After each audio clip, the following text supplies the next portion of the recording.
Good morning. You're listening to Drinking Socially, the official Untappd podcast. Your weekly look into what's happening in the Untappd community and the world of beer. I'm John, and today we're drinking Oktoberfest, or something like that. You may ask, what does Oktoberfest and the theory of relativity have in common?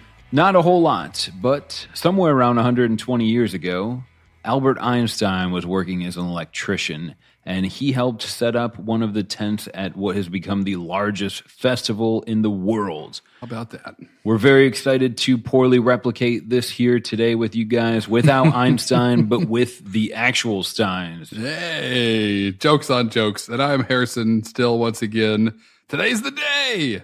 This is the most wonderful time of year, and really, in my humble opinion, with Oktoberfest coming back. And I'm kind of upset we're not drinking one already. So let's get to that. But first, Drinking Socially is released every other Wednesday morning. It can be found at podcast.untappd.com. Or wherever you listen to podcasts, of course. Now, we really want to crack some of these beers open. We're changing the format of this episode and drinking through Drinking Socially with you. Harrison, while I'm getting this first one ready, will you just kind of break down how we arrived at these 5 Oktoberfest beers? That's right. John said 5, not 2, but 5 is the number of the day. And yeah, we kind of, went back and forth a little bit about how to approach this. And so ultimately looked at, Untappd ratings. So really meaning how many people had enjoyed certain Oktoberfests and checked them in on Untappd in the past, but also wanted to kind of keep in mind availability. Oftentimes those things are tied together, number of check-ins and how easy it is to find some of these beers. So we have 2 from the U.S., 2 from Germany, and 1 from kind of both places, so which is kind of cool, and I'm pumped about that one. But yeah, we'd really kind of just split it between what a lot of people can find, classic German Oktoberfest, one from Munich itself, one that is arguably, or some consider the best, kind of truest example of an Oktoberfest, one you'll probably be able to find at every first around the world. There's lots of cool things. So anyway, yeah, that's kind of how we broke it down. And we're starting with one that's really, if you're in the States and you hear Oktoberfest, might be the first thing that pops into your head, whether you realize it or not, with Sam Adams. I have to believe Sam Adams is checked in almost 9 times more than any other beer with the name Oktoberfest in it. I have to believe this is probably the most consumed in the world. Yeah, as of right now, it's like 924,000 plus check-ins, which is pretty impressive. And as we're recording this year's Oktoberfest hasn't even really begun, although this beer has been out for a little bit. But I haven't had this in a hot minute, so I'm excited to start out with it because it is one that I grew up, for lack of a better word, drinking. Grew into adulthood after 21 years. Right, sure, right. When I acquired the taste for beer as a young adult, this one was something I always looked forward to as the summer months transitioned into, apples and pumpkin pie and all that jazz that we're creeping into right now. So we're doing, Sam Oktoberfest. It's a Marzen style. We'll kind of talk a little bit about what the heck an Oktoberfest is. What's a fest beer? Are they different? Yes. We'll get into that. But this one's coming in about 5.3 ABV, 16 IBUs, which most of the ones we're having today are between like 5 and 6%, but around 16 to 20 plus or so IBUs, which is great. And from Sam Adams themselves, they say this is our version of this classic style blends rich malts for a hearty, smooth flavor with notes of caramel, depending where you're from, creating a brew that's perfect for the season or whatever you're celebrating. And indeed it is. It looks like a nice kind of copper brownish color. It looks great. I intend to enjoy the browner ones, the traditional Marzen ones more. But anyway, There will be much discussion on Marzen versus Fest beer versus Oktoberfest versus, I hope, anyways. I hope it's fruitful. Yes. But cheers, Harrison, to an Oktoberfest format. Yes. Much better said. There it is. Ah, Brings me back. Takes me right back to lots of like coming home from fall break in college and what's in the fridge.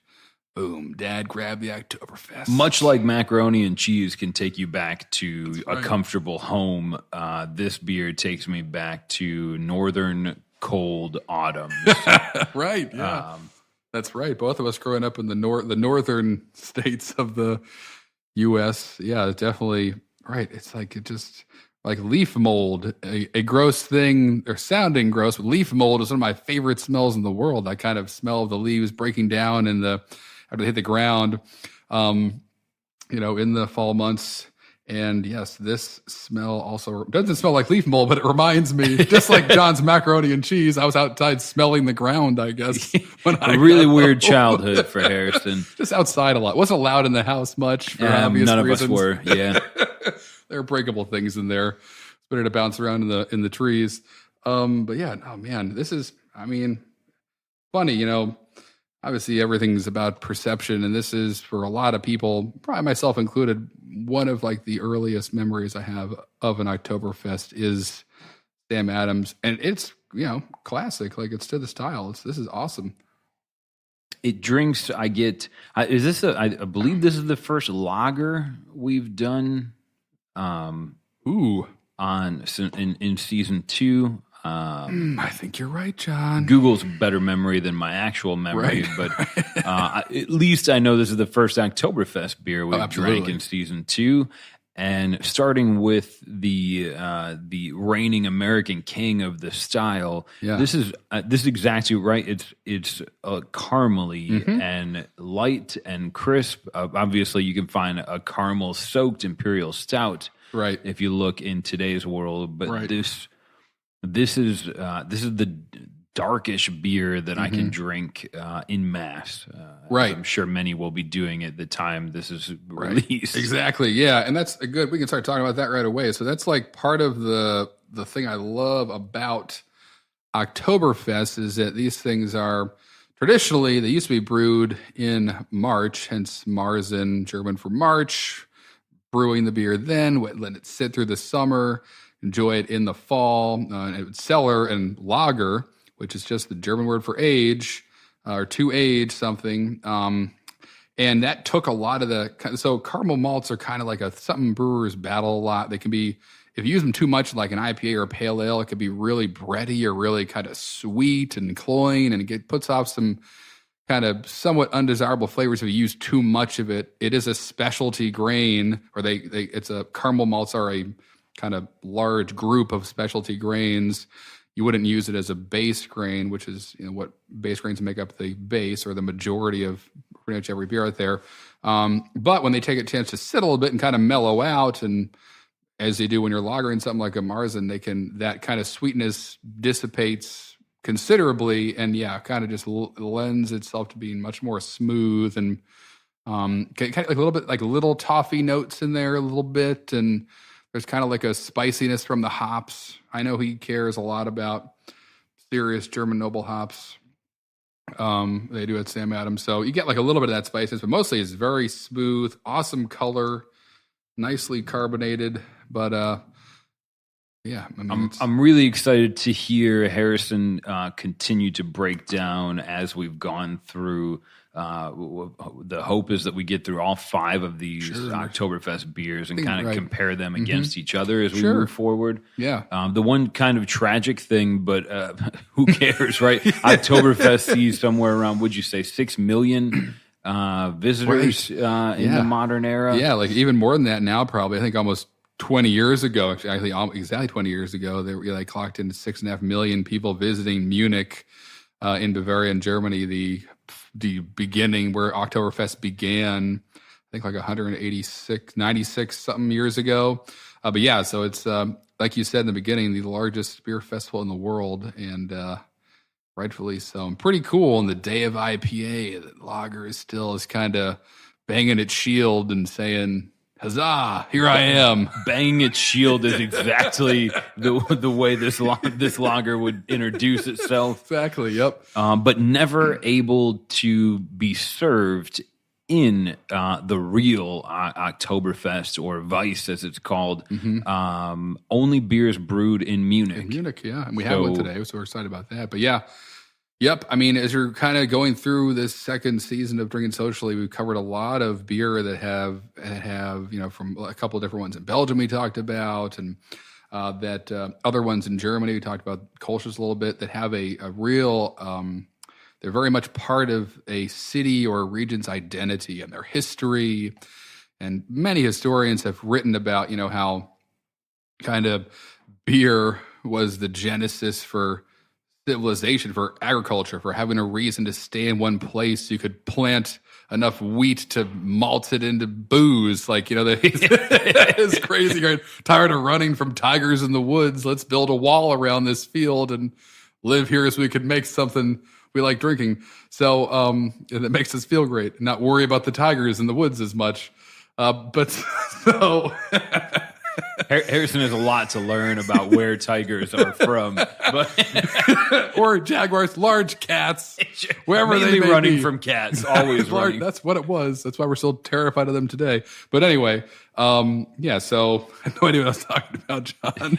We're off to a banging start. The genesis of civilization forming around. And so, right, and how they're just, certain beers are tied to certain places, this being a great example of that. The history of Munich and the history of the Marzen are tied together forever, and as such, right now only 6 breweries can pour there. All of them existing in the city limits of Munich, and again, we have one today, which I'm pumped to enjoy. Another thing that I think, you're listening to this, it's a beer podcast put on by John and Harrison from a beer social media app. Yep. You probably are aware of the ins and outs of Oktoberfest, but the one that I bring up and always will feel like I'm failing in my own wedding celebration. This festival exists largely, the first incarnation of it gets credit to 1810. Which is a long time ago for most of us, to celebrate the marriage of Crown Prince Ludwig, who would later become king, and his marriage to Princess Therese, who I won't bother trying to pronounce the rest of her name, but not that it's a bother, but it would just sound bad, and somebody would tell me about how bad it sounded. Right. So what I'm trying to extrapolate from this is that the Oktoberfest that we celebrate today and replicate in every small town in the States is all kind of happened because this wedding ceremony, where the prince invited the citizens of Munich to celebrate with him, and this time ceremonies were days and weeks, but what an incredible this Oktoberfest that we are mystified in why it happens in September. All began from a wedding celebration, an after party. Yeah, exactly. Yeah. That just kept going for, I think, 5 or so days, the original one. Now it goes for up to 16 or 17 or 18 days now. I was starting in the 3rd weekend of September, I believe, and ending in the It always ends on the first Sunday in October, and that's where the beginning, almost like American Thanksgiving always happens on whatever Thursday in November. Yep. So the dates aren't necessarily tied, but most of it does actually happen in September. Yeah, absolutely. So, right now we're in the thick of it today as this podcast is released, and excited to be celebrating as far away as we are from Munich in our own special way with some pretty cool beers. We're going to pop the next one now, which is one I've never had, and I believe, John, the same... Nope. Never had it. It's available where I grew up now, but it wasn't when I was growing up. Didn't exist back then. And the only one we have in a can, Harrison. Oh, yeah, that's right. What's the story of this one? This one, the least available of all the Oktoberfest we're drinking today. I know. What's the story on this one, Harrison? And it was really kind of this we chose, again, we kind of laid out the criteria we told you about before, about how we chose this beer, the beers to grab today. This one really was kind of just something I wanted, a beer I'd always wanted to enjoy from a brewery I really respect, that out of from Jack's Abbey up in Massachusetts.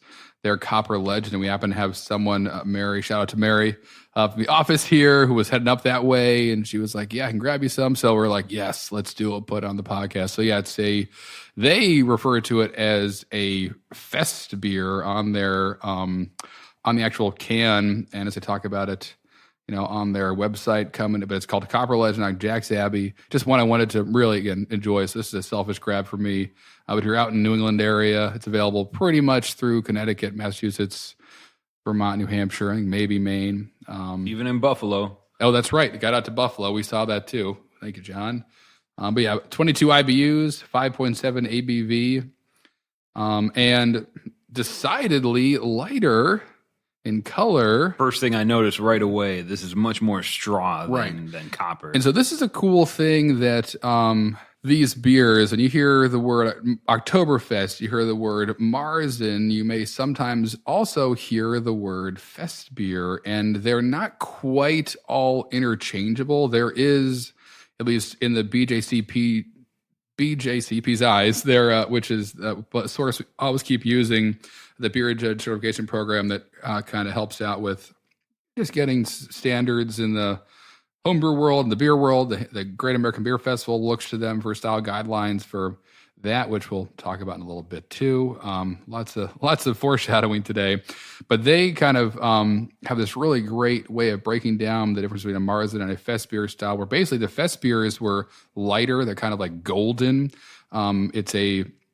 You see a lot of them now, and sometimes they're interchanged depending on the brewery, referring to a Marzen or a fest beer depending on the color. Originally, though, Marzen was really used to describe like the darker brown ones, very similar to the Sam Adams we just had, and kind of denoted it was always more alcoholic too.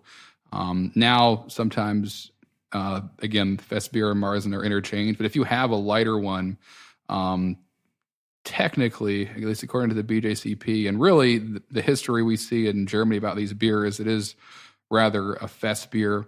We'll drink one from Sierra Nevada and Bitburger next, and Sierra Nevada was quick to say that last year in their collaboration, they brewed a fest beer, and it was lighter in color. So anyway, still basic, same idea.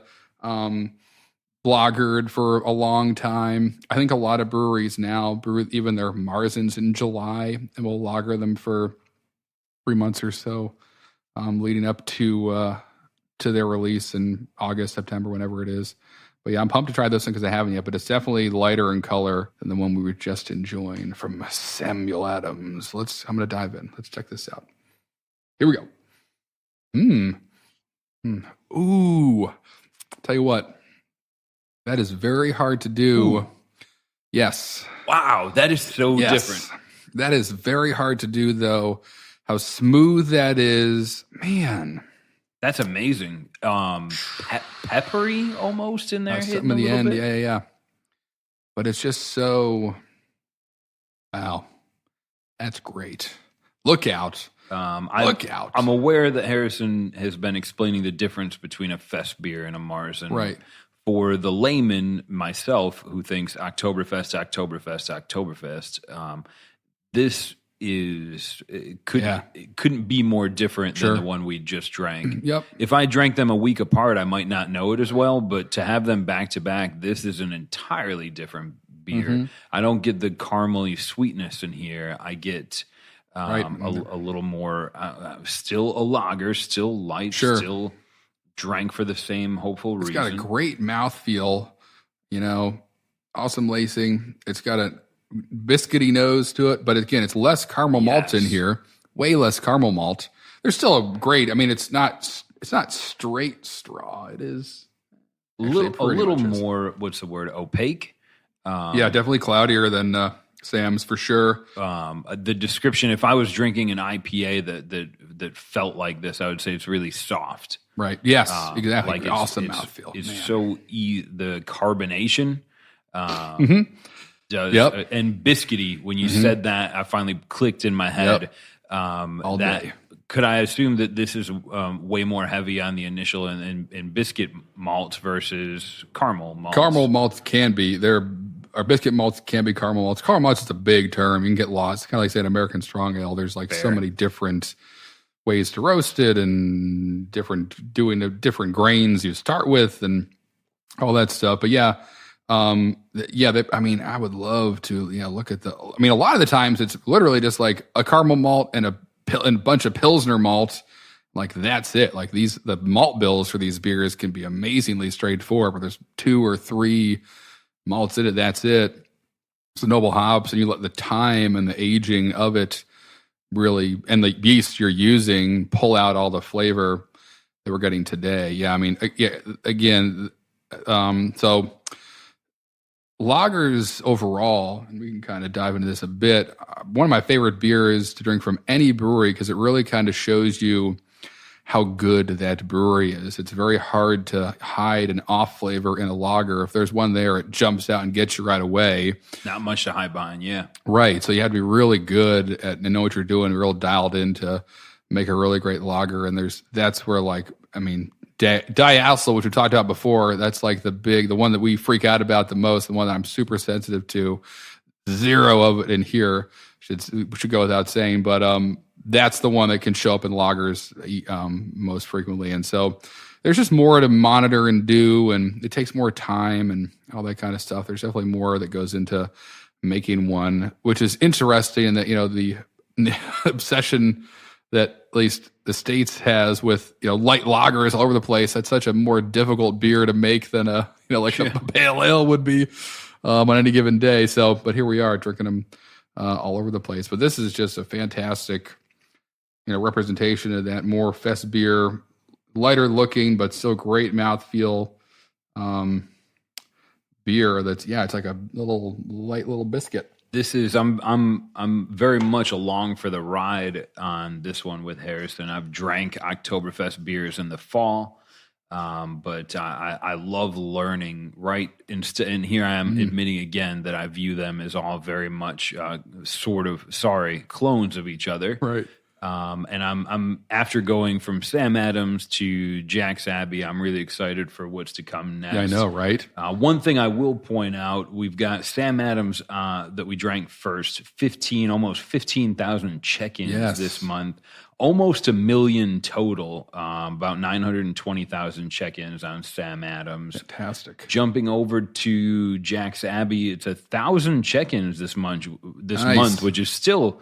that's incredible for smaller distribution. 32,000 check-ins total, and I think this is one of those variables here where even in your own city, wherever you're listening to this, I see downloads from Australia, South America, plenty all over Europe. Hopefully, someone in Munich. Wherever you're listening to this, there is a brewer who is sweating the details of their own Oktoberfest beer. Right. And you're enjoy that experience, right? If you can get your hands on something big and easy to grab like Sam Adams, compare that with your local brewer's beer. Even the trend is New England IPA, but this is something that I think is really exciting. I'm enjoying this so far.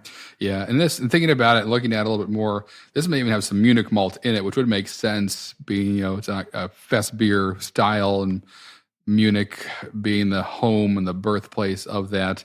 And that's not a caramel malt, but it is a specialty malt that can give off kind of that biscuity flavor that we're tasting. So can Victory malt, and there may be some Victory in here. We put some Victory in, I believe, some Victory in our Creek Fest beer when I was at Neshaminy Creek, which is like, if you want biscuit in something, Victory will give it to you every time. And like almost none of it. I think we had some in our pale ale, and we put like 15 pounds of it in like 1,000-pound grist, and it like came out. Like it's very, very potent.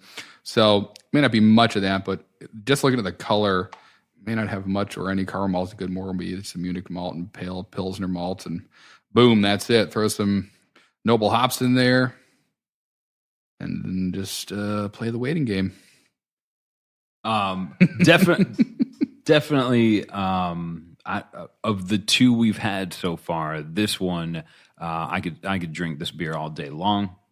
Yeah, I know. I'm going through on my own Untappd feed, and I've got a good handful of friends that have had this beer. Most of them from last year or even 2017, but a couple even. I think again, one of the things I really enjoy is comparing my experience with a beer. Going to Untappd and seeing what my friends thought of it. And it's exceedingly cool now that Harrison and I do the podcast. I've been fortunate to grab a lot of new friends, which is a lot more opinions to compare to. Just recently, an Untappd friend of ours here, Krim, hopefully I'm saying that right, but thanks for being an Untappd supporter. And thanks to your mother-in-law for the gift, which you were checking in a little bit ago earlier this month. Krim seemed to enjoy it as well. He had a beautiful photo of the Copper Legend can on there. Yeah. But again, awesome, totally different. Getting me excited for what's coming next too, with the kind of old world and new world greeting us in the middle with this Sierra Nevada we got sitting in the wings. Yeah, so the story with this Sierra Nevada experiment, which I think is such a cool, a lot of craft beer to me is the story. Sure. And the taste. But the Sierra Nevada experiment they've been doing this is their 4th year. They started in 2015. Yeah, yep, correct. And Sierra Nevada, an American brewery, largely credited as one of the innovators in the craft beer movement. Yep. Each year now they will do a collaboration with a German beer brewery for their Oktoberfest. Yeah. This year, really exciting. They did the collaboration with Bitburger, one of the biggest breweries in Germany. I think easily, I've seen Bitburger on the grocery store shelf here in the States. Yeah, and I love their like I think it's their original or their Pilsner that you see a lot in the white can. Big I think 473 ml cans that make their way over here. But yeah, it's again, I'm pumped about it too. As I mentioned before, last year they did a fest beer. This one is more of a traditional Marzen, to be darker. And the first time, and this kind of got me like nerding out pretty hard when I read this and watched a video from Sierra Nevada talking about it, that Bitburger's house yeast has left the brewery and made its way to the States where Sierra Nevada got to use it for this beer in their brewery when they made this collaboration, which is just amazing. That yeast, that yeast alone, that is that kind of like what Bitburger, like if I'm starting Bitburger centuries ago, right? That yeast is kind of like that's handed down. Could be the same one. So here's the thing about it, and it's like I don't know quite what to compare it to, but like it's probably like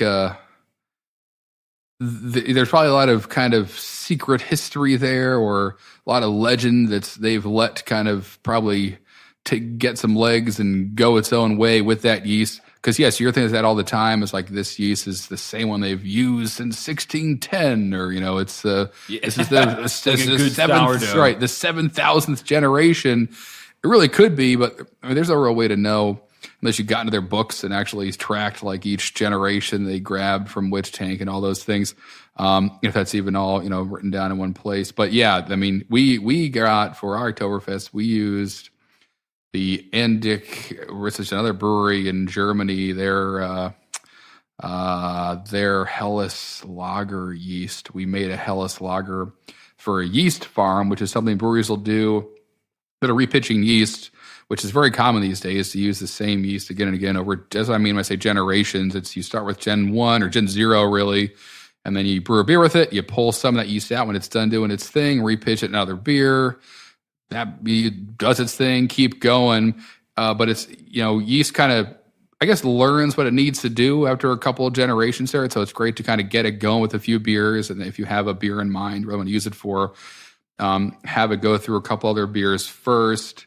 And so we made, I think, a Helles Lager and then our Oktoberfest. And we made a Rausch beer with it as well that actually won the bronze medal at the Great American Beer Festival, but it started with that Helles Lager and then went into our Oktoberfest, which is pretty cool. But that yeast we got from that brewery was supposed to be like 400 years old or 500 years old or something like that. It's crazy. It's crazy. You mentioned GABF, really excited to end the show talking about that, but to get us there on the last beer from the States as we transition into German beers.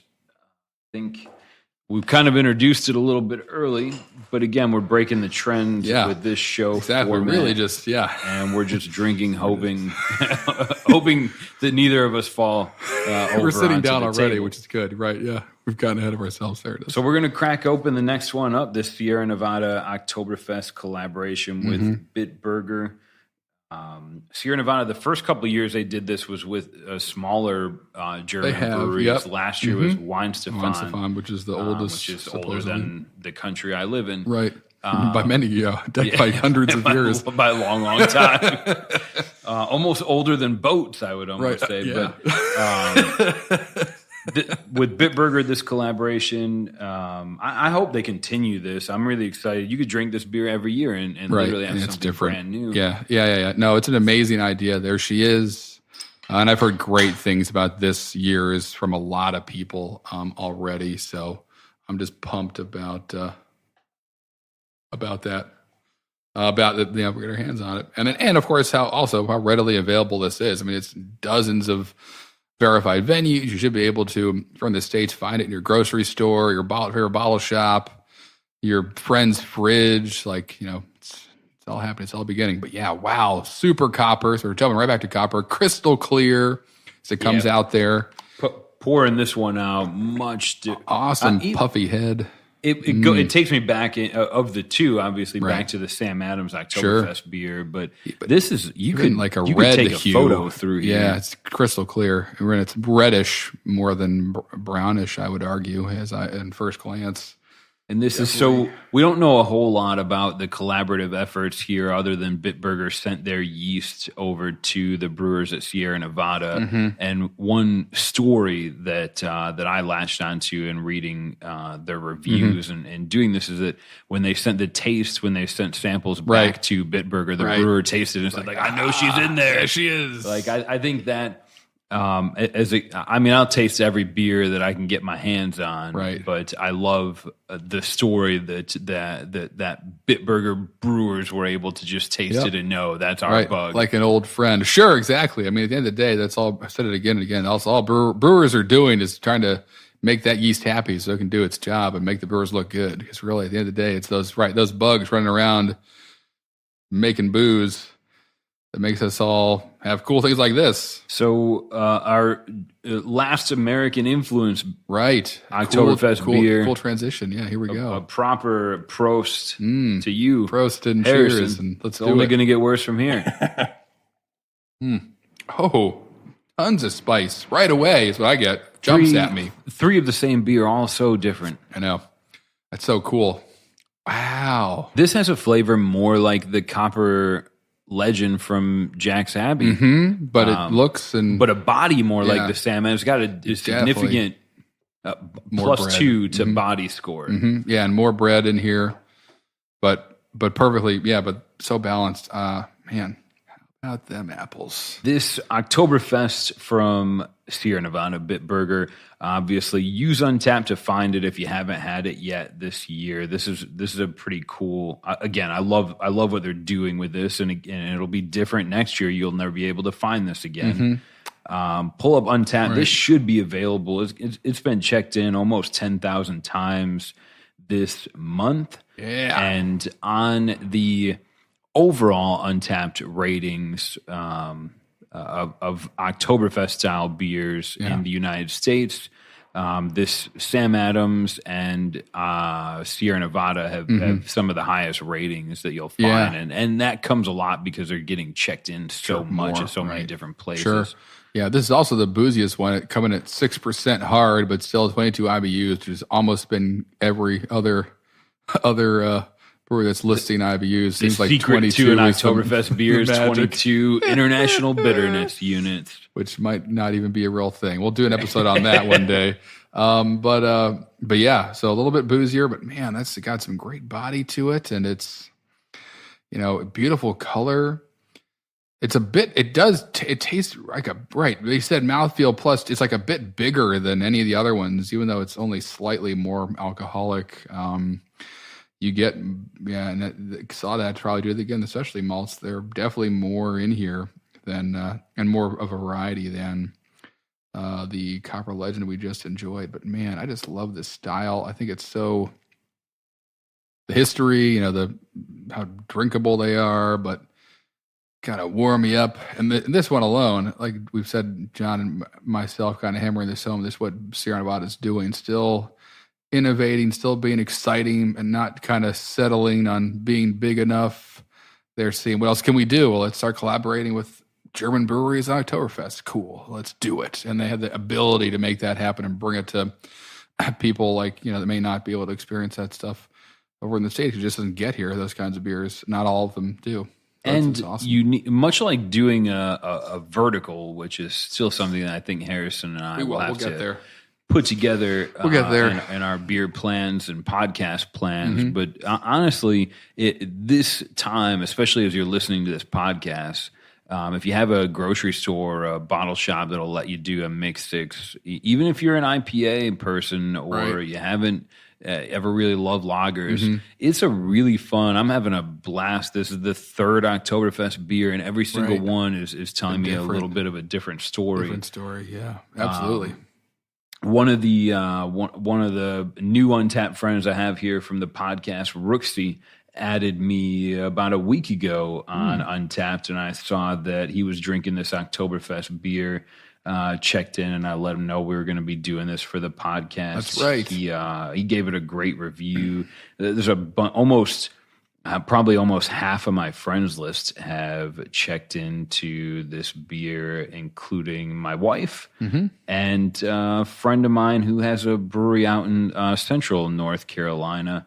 A brewer opened his own brewery. And he checked into this beer just a couple hours ago, giving it a rave review as well. I think that's one of the things as a drinker that I appreciate is the kind of the difficulty that goes into making a beer like this. Yeah, exactly right. And the time, it's all about, we can speak to that a little bit too. Kind of, we'll jump into the history real quick while we're enjoying this cool blending of old and new in this beer we already talked about Oktoberfest a little bit, but the kind of history of the Marzen style. Now, I mentioned lagering it and through the summer months, and originally that was because in Bavaria there was an ordinance in 1553 that said that beer could only be brewed between the 29th of September and the 23rd of April. So they can only really brew fall through winter and spring, and no new beer could be made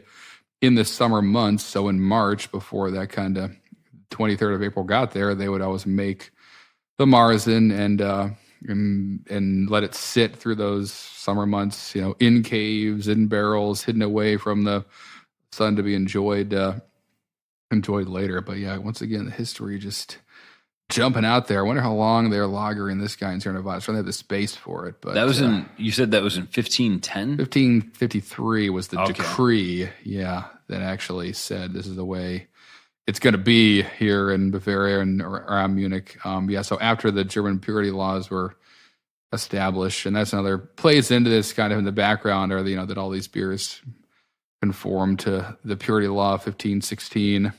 That says, beer can only have water, hops, malt, and yeast in it. So that's all you're getting from the traditional Oktoberfest, which is also pretty cool.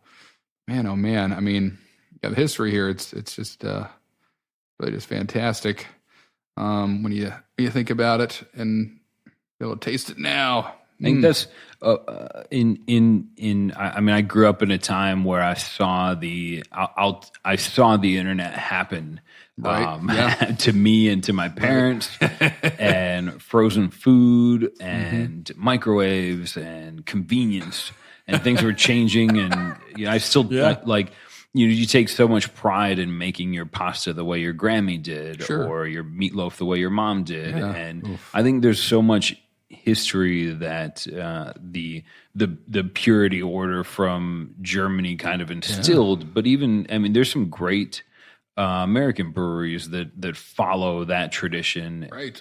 And it's really, I think it's really neat here to sit here in 2019 when everybody's favorite beer is double dry hop with hops that didn't exist 5 years ago. Right.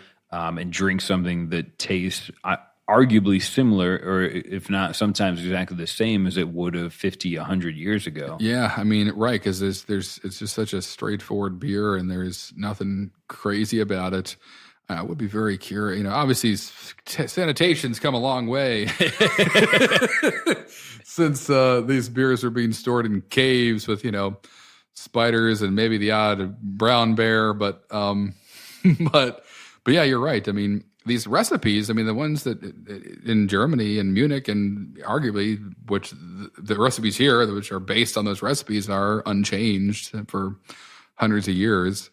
And again, that yeast, a lot of the time, exact same one or generations later at least. So, yeah, I would love to travel back in time. That'd be a heck of a vertical to have a Marzen from 1600 and one from today. Amazingly well kept. Right. Maybe it's in a ship somewhere, just sunken on the bottom of the ocean, perfectly preserved, like those Russian imperial stouts or whatever they found not too long ago in the Black Sea. I think I remember you telling me about that. Yeah. There's definitely, I was talking with while doing my regular job at Untappd, I was speaking with a brewer, maybe not even a month ago.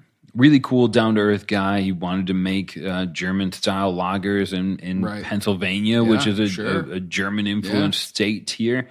And he was sharing a story with me about how the brewers would set their barrels up in the cave, and then due to the climate, they'd have to go back and kind of roll them back every couple of, it would start to get a little bit cooler and push them back further, and that would also kind of stir the yeast around and influence things. And that's something that you could create a robot and an AI that did that right now.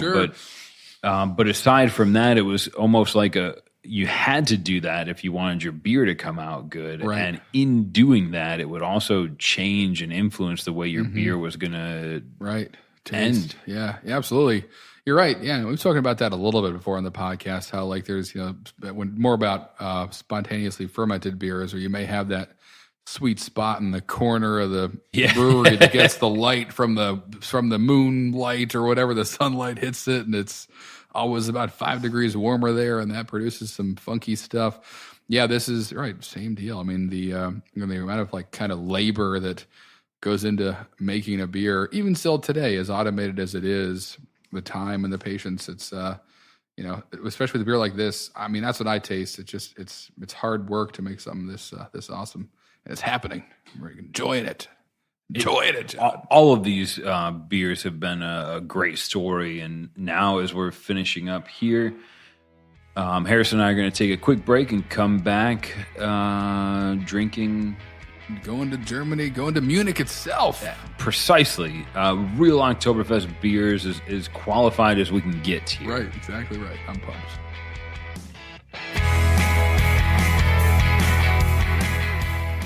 In the meantime, if any of you lovely Drinking Socially listeners are looking to cut a deal and buy your friends some Oktoberfest glassware, host an Oktoberfest of your own, or just show off some Untappd swag on your check-in, go to the Untappd store. It's going to be store.untappd.com. Pull it up on your mobile, on your computer. Look at all the cool things, and whatever it is, any of the things that you're buying, when you go to check out, just use the coupon code podcast. That's going to get you 20% off whatever you're ordering. That's a pretty decent deal, and it's a good thing we don't sell cars on there. Right. But again, hats, t-shirts, glassware, coasters, grab some cool Untappd swag, especially if you weren't able to get to the 7 Cities tour, but you want to show off to your friends and pretend like you were anyways, which is exactly what I'm going to do.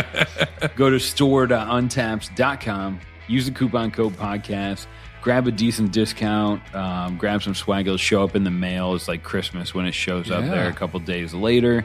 And then add it to your check-in photos. Tag me and Harrison. For sure. Please do. We don't get enough of those. Keep tagging us. Absolutely love it.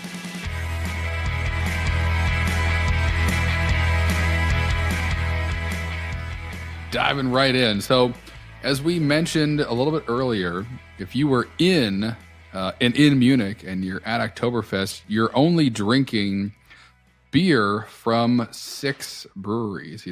That are all in Munich itself, or in this, I guess, technically in and around Munich. And so those breweries are, I had them pulled up somewhere here.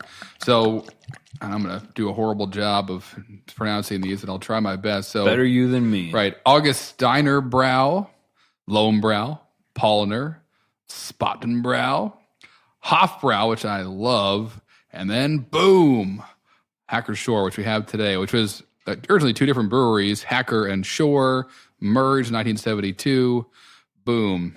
We have when the Hacker was founded in 1417 and 99 years before the Reinheitsgebot purity law we talked about before even existed. So again, history all over the place. And so we are drinking one of those beers today that is being enjoyed right now in Germany under a huge tent.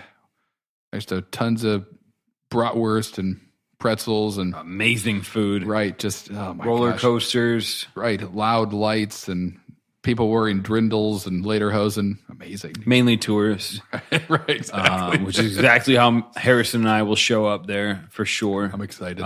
Covered in lederhosen. Just covered in it. Somewhere around 6, again, we said earlier, somewhere around probably over 6 million people are showing up at Oktoberfest more now, with only about 600 alcohol poisoning reports. Oh, that's way better than a frat party. Yeah, that's less than 1%. Yeah, that's amazing. You're doing great. And that's kind of hard. I mean, beer, it's kind of hard to, you really got to be trying to get that with beer. I don't know. I feel like I fall asleep beforehand, especially with a bunch of kielbasa in me. Food, pretzels. Right. Pretzels alone slow me down. I think the Paulaner or Hacker Shore tent plays, they have live bands every day starting at 5:30. Sure. One kind of cool tradition I learned is that Oktoberfest doesn't officially begin until the mayor.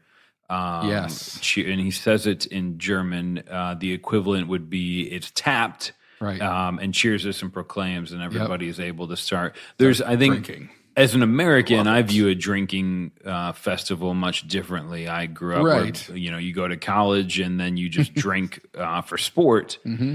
I think the Europeans have it a lot better than I did anyways, where you can bring your kids. There's going to be food. There's going to be entertainment. There's some history. There's, folklore and dancing involved. It's just, and it's days long, not just one quick weekend. Yeah, right. And a big toast that started off, a big celebratory kind of prost to everyone. And yeah, I mean, that's, pretty cool. All right, nice. Let's check this out. Here we go, John. Hacker Shore, the German. Here we go. German number Oktoberfest. Here we go. Ooh. Man. So, again, different. So I still have to decode this. That is so crisp. And that is a big difference you taste from German beers.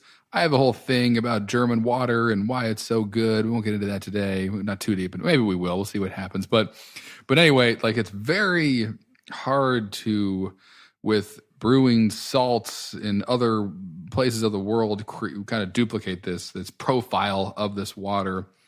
And for me, it just jumps. It's just so light and crisp, but there is a ton of flavor happening in this beer. There's almost like a, hold on. Like a, damn, that's good. There's this fruity note hiding around in the background, kind of jumping around like a bit.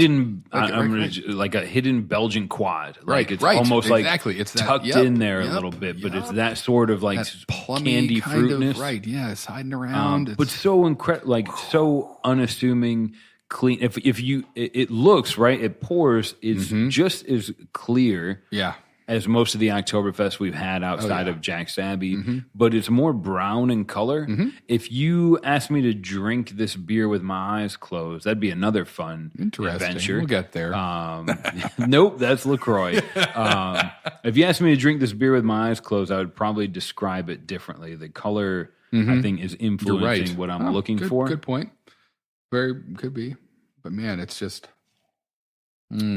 because drinking it is so rewarding, refreshing. Exactly. That's what it is. It's the refreshingness of it that could allow you to really just put a lot of these This away. is how they get away with steins. This, I would assume this is 1% if you hand it to me, and I would just drink it like water. Yes. And then I'd be one of the 600 people who had alcohol. I get it now. I understand. Where's the Red Cross tent, please? I need new blood. I need all the different blood. Mine's done.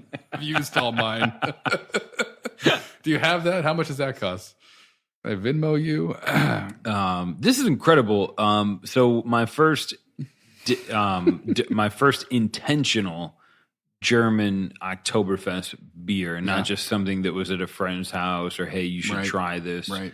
And of course, working our way there through some popular Americans. Mm-hmm. I think for me, what you nailed it, Harrison. The clean crispness of this that's the biggest difference. Mm-hmm. I guess it's probably. I don't want to say it's fruity and give the wrong impression. Right. But Sam was very caramel. Mm-hmm. Oktoberfest was very spiced. Right. Some spice there. This one has a fruitness to it, but still very clean and crisp. Right. But we're not talking off flavors here. Like, this is great that it's there. And it's probably a combination of the yeast, the hops dancing around, all those things.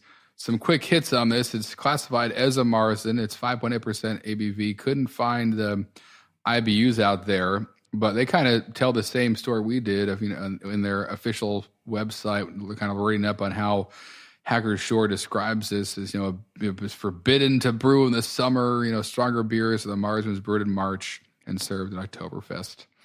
Again, age-old recipe, been around forever, smooth, honey-colored, just absolutely delicious beer. But I definitely could see how Steins just go down easy.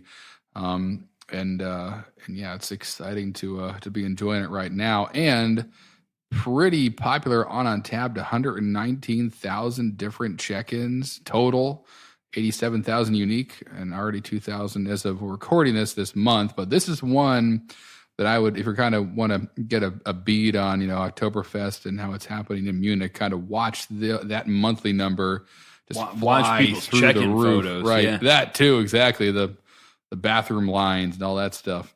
This is it's fantastic. Looking through my own Untappd friends, Jack, also Untappd supporter, checked into this particular Marzen a couple of days ago.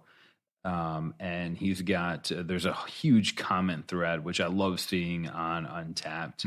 Mm-hmm. Him and a friend going back and forth about, I can't believe I've never checked this in before. Happens to me all the time. Yep. And someone super jealous, so lucky, went to Munich when I was 16, hoping to get back and enjoy that.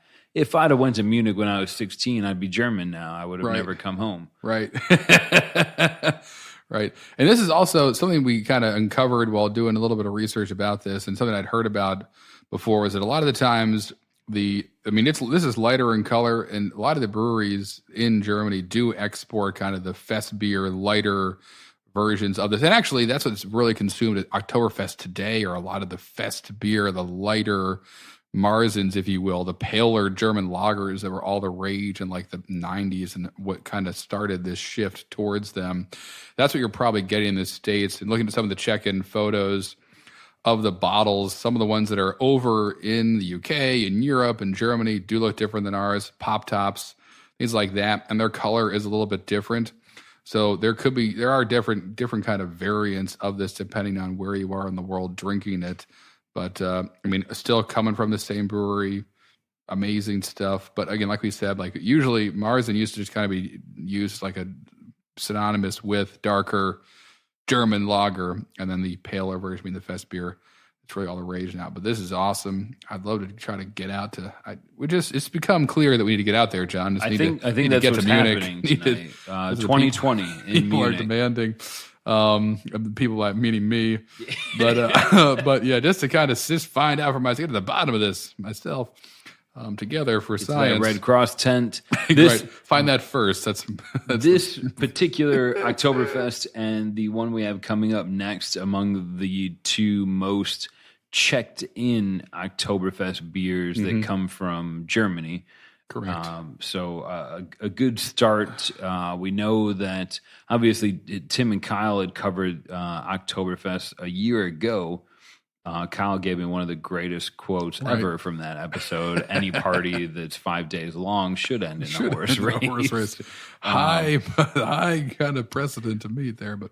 So, in order to kind of make an effort to make it different, we're open to suggestions for a year from now. We'll get there. We'll cross that bridge when it comes to it. But this year, certainly been a fun experiment with Harrison drinking now our fourth beer on the show. Yeah, I mean, this is amazing. Great idea, Harrison. Yeah, you're welcome. Yeah, you're early welcome, morning I was going to say, it's fine. Well, is it? It probably is. I think I'm going to go into the gym. That'll be fun. Yeah, this is so classic, so great. It does remind me of, I used to do that all the time. Kind of what you mentioned earlier is starting in college, is my friends going to a bottle shop, grabbing this time of year a bunch of Oktoberfest, splitting them, checking them out, trying new things. But these are almost dangerously smooth. Yeah, again, if you'd handed me this beer and just asked me to drink it, I'm sure I could identify it as a Marzen. Yeah. Beyond that, I might not be able to give you very much other than what I taste. But classic. Having gone through these progressions, the more I'm it's warming up a little bit in my hand. I've maybe slowed down drinking it a little bit since the beginning. Right. But remarkably, that kind of sweet fruit flavor from here is that's what's hitting my palate again and again. Yeah, and again, fair amount of biscuit going on in there. It's there's other things happening, but it's definitely got a nice kind of fruity. Almost now as it warms up, almost a little bit of a spicy thing happening. Yes, and it makes up almost a quarter, maybe more of all of Hacker Shore's check-ins are coming from, more than half come from their Oktoberfest and their Weiss beer, their Hef, which is also awesome. So it just goes to show you how popular this beer is. So as a layman, is it wrong of me to assume that these beers are just drank for 3 weeks during the fall, or is it pretty common to grab an Oktoberfest beer in August or November? Oh yeah.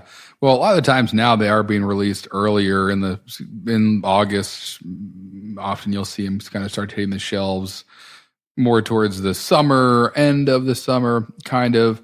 But it's a lager, so they'll be good in the bottle or can for a year from the day they're packaged, at least. So, don't if you are craving one in February, go look in the back room of your favorite spot, or go talk to your buddy who works at the grocery store and see if there's a case back there. Or probably there try to find it on Untappd somewhere, right? And it's still going to be great because, provided it's not sitting in direct sunlight for whatever for that period of time or on a hot shelf somewhere. I can't speak to what happens then, but it's still it's just it's a version. It's a lager beer, so its age is not a thing here that's going to be detrimental up to a point. Again, I don't really know what verticals of this would really taste like, but every kind of bottled on and Best Buy date I see from these is a year from the day they've been packaged, and that's probably a safe bet. Would probably be fine even after that too. I'd be curious to taste some kind of, it'd be fun too. Instead of a vertical, just kind of have one of these now and then one of them in 6 months, see what they taste like then. Take good notes. Right. One of my favorite, I think, parts that I go back to Untappd for proactively. Yeah. I'm looking for a beer, or I'm trying to see, where's Harrison drinking? It's Saturday. Maybe I can show up and surprise him. My couch with my dogs. Very surprised. But comparing my notes, I love going back. A lot of these classic, iconic beers I haven't checked in before, and I'm really excited to go into next year and see how does my taste of Sam Adams Oktoberfest compare with it year over year. Yeah, absolutely. Because some of them will change a little bit, some of them won't, and haven't for hundreds of years. And again, that is a nice thing in the day of rapid change to have that might be why I like this style and this season the most, is it's old reliable. I know that I know what I'm getting. I don't have to kind of live the fun surprise life of what is this double dry hopped milkshake toffee IPA really going to taste like. This is like an old friend coming back to town. And we're finishing off with perhaps one of my favorites from Ayinger, tomato, maybe. Maybe I've just angered a lot of people by saying that. But I would have said Ayinger, right, which is certainly wrong. But yeah, we've got their Oktoberfest now. That whenever you go and talk to, and this is my experience, go to talk to beer guys, people who love beer, talk about Oktoberfest. This is the White Album, or this is the thing they drop and say, that's the best. Aptly said for the White Album. Right, this is the best one. So I'm pumped to be finishing off with it. And of course, best is the most relative of relative terms, but it's one that independent conversations I've had across states and countries and different walks of life, this one keeps popping up, and with good reason. I'm excited to be finish off with it. Not, however, from Munich, as the city we've been talking about all day. So kind of these guys won't be at the official Oktoberfest. No, one of the oldest, I think, family owned and operated for 150 years. Private That's brewery, really cool. yeah. Mm-hmm. Yes, they are in Bavaria, though, the foot of the Bavarian Alps. I love it. Family owned and operated since 1878, which sounds old in the States, but is you're right. Not. In Europe, it's not that long. It's brand new. When you were saying earlier about the best Oktoberfest, I would, as a person that loves a good argument, I would easily say it's impossible. Even of these 5 beers, the one that I would want to drink another is so far maybe from Jack's Abbey. I really appreciated the, I'm going to say it, mouthfeel of that beer. It drank really pleasantly. But to choose the best, it's so subjective. Who's the best chocolate pudding? They're all good. Right, exactly. The only bad chocolate pudding is the one that's gone. Right, exactly. Yep. Yeah, right. It's like best New York pizza. It's tough. It really serves no purpose. They're all just so enjoyable. Whoa. Get your nose in on this, John. That's where the party. Cow. That's where the party begins. Already, this is so much different. I can't stop smiling. Wow.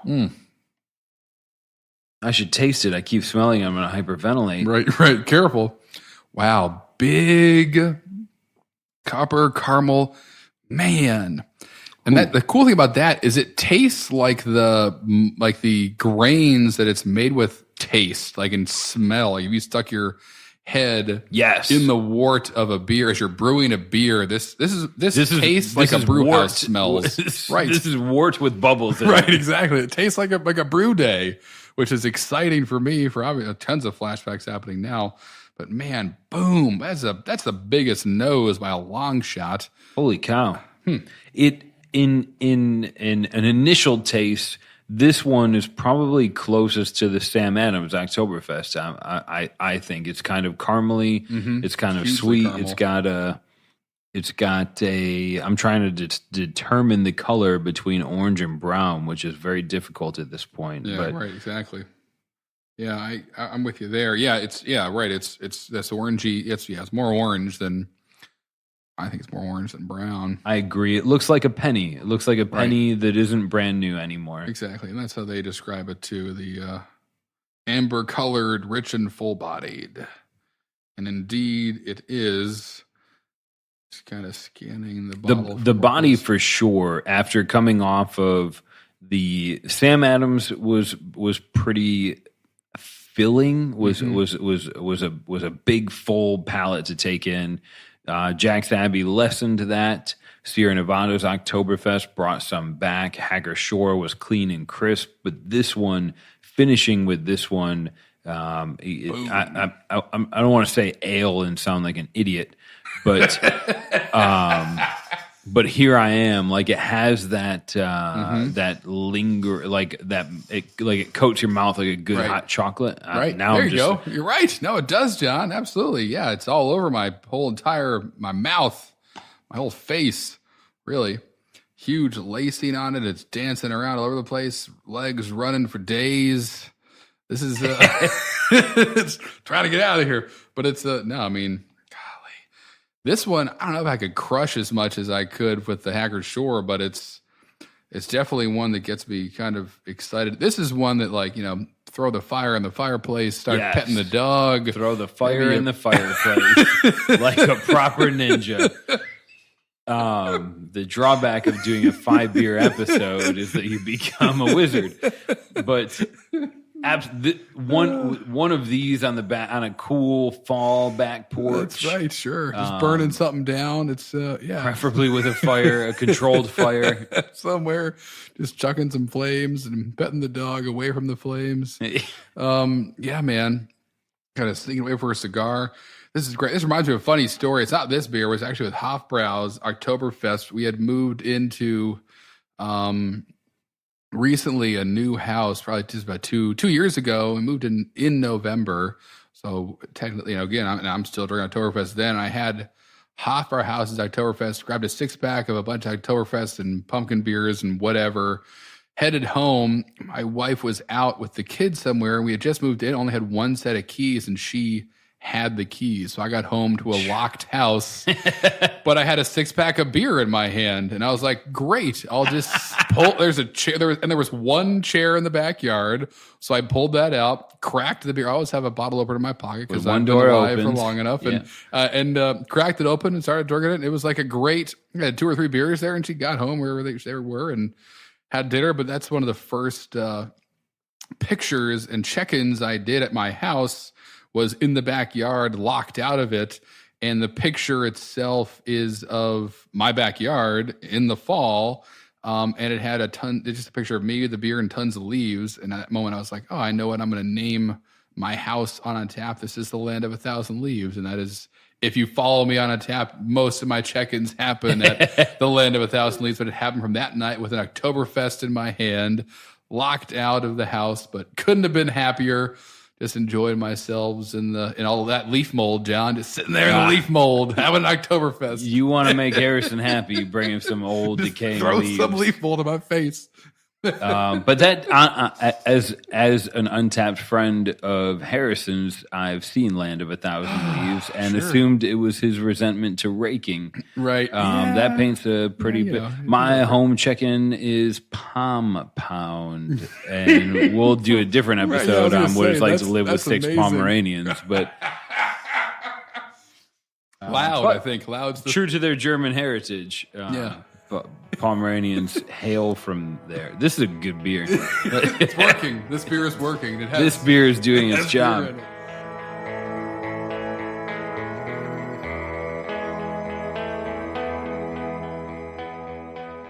As we roll to the credits on this episode, 2 important things to catch up on. Yes, indeed. One, Oktoberfest. Even if you're doing it in a podcast with your friend, sure, or on a back porch with your friends, plural. Oktoberfest is meant to be a celebration of love from a wedding that happened 200 years ago. That's good to remember. It's only been canceled. Would you say 24 times? Mainly from war or cholera? Or cholera. Okay. Tricky old cholera. Haven't seen a lot of cholera cancellations on J. Cole's tour. Right. But so Oktoberfest is a fun time, and the beers that represent that or have that on their name, even if you're sitting there and you're saying, I like Berliners, John, I really like the idea of putting cinnamon toast crunch in a French press and making my own cinnamon toast crunch stout, which we will be doing here on the cast. But even if that's more your speed, because that does sound exciting, try this. Grab a couple Oktoberfest beers, check them in, compare your notes from one to the other, and by the time you get through 5, I promise it's going to be fun. Yeah, it's all going to be great. It'll be gravy.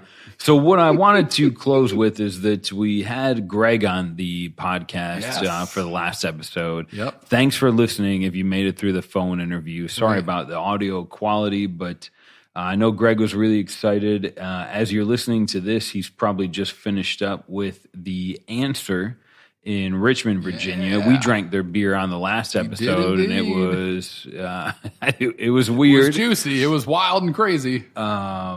So really cool for those of you that got to show up and visit and meet Greg during his 6-city tour. At this point, we've got one left coming up. Yes.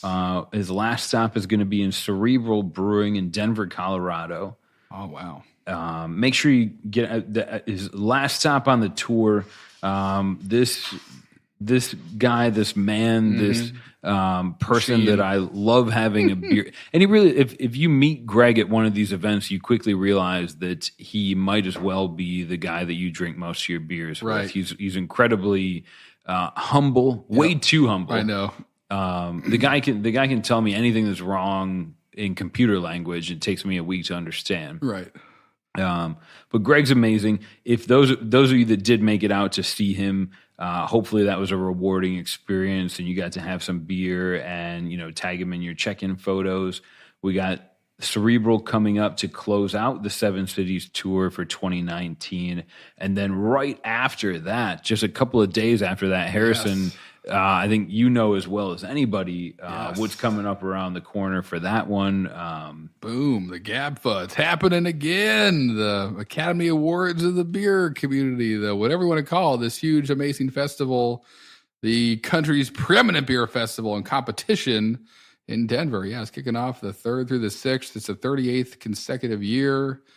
And this year's GABFA will offer more than 62,000 attendees. Holy cow! They're selling more tickets for this event now. I'm pretty sure they've added. I don't know. They've added sessions. There we go. As demand dictated, I'm sure that's no surprise here. More than 4,000 beers, 800 different breweries are going to be participating this year.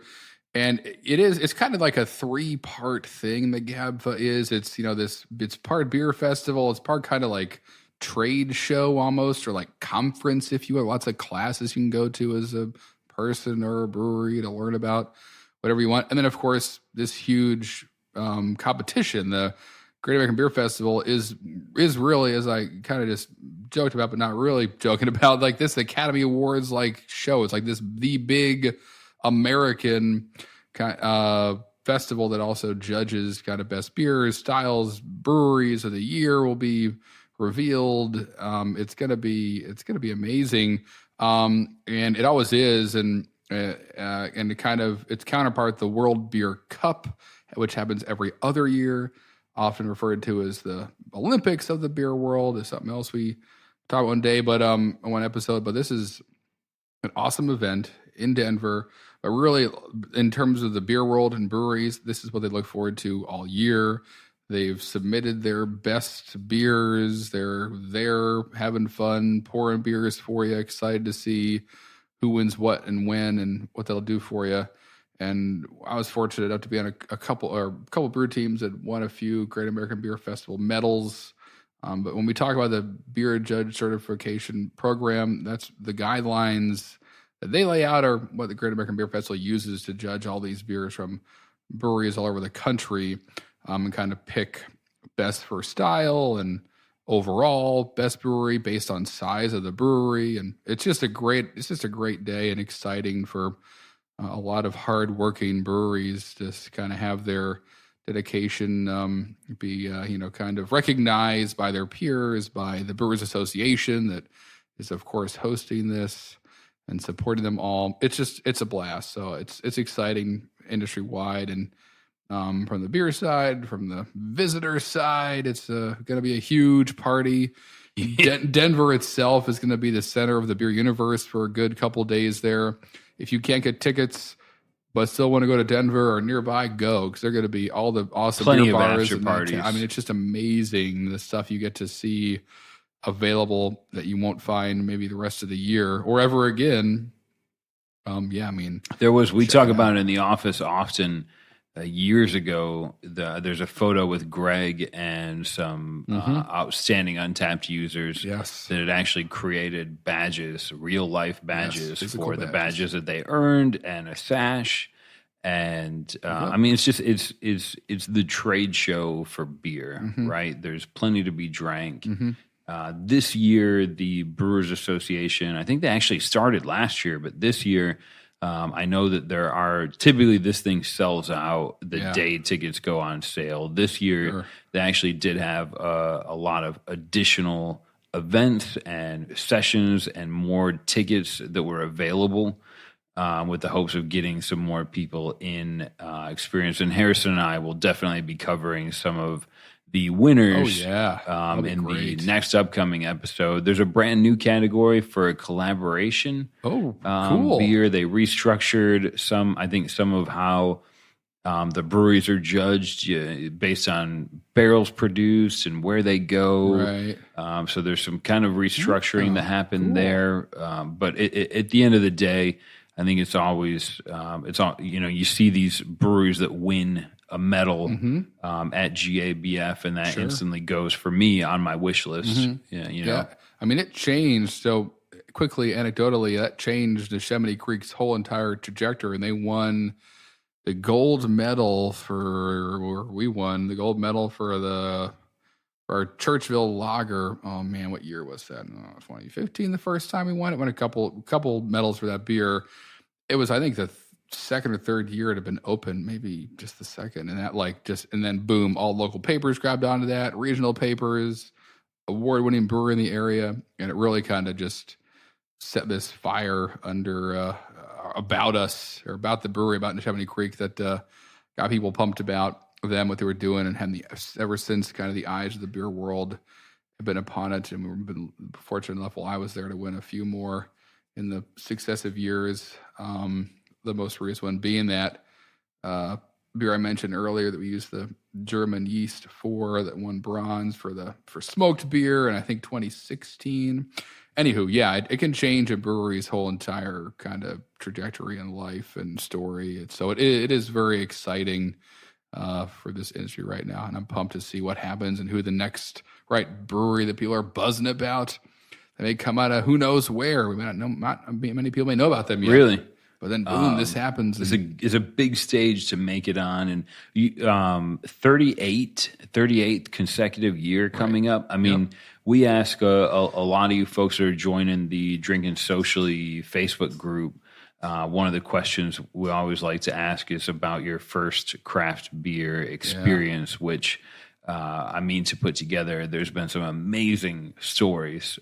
There's been some funny stories and some amazing stories. But 38 years ago, the Great American Beer Festival was happening and judging things. And what a different landscape it would have been back then. One of the facts I'd meant to share about Oktoberfest was that 100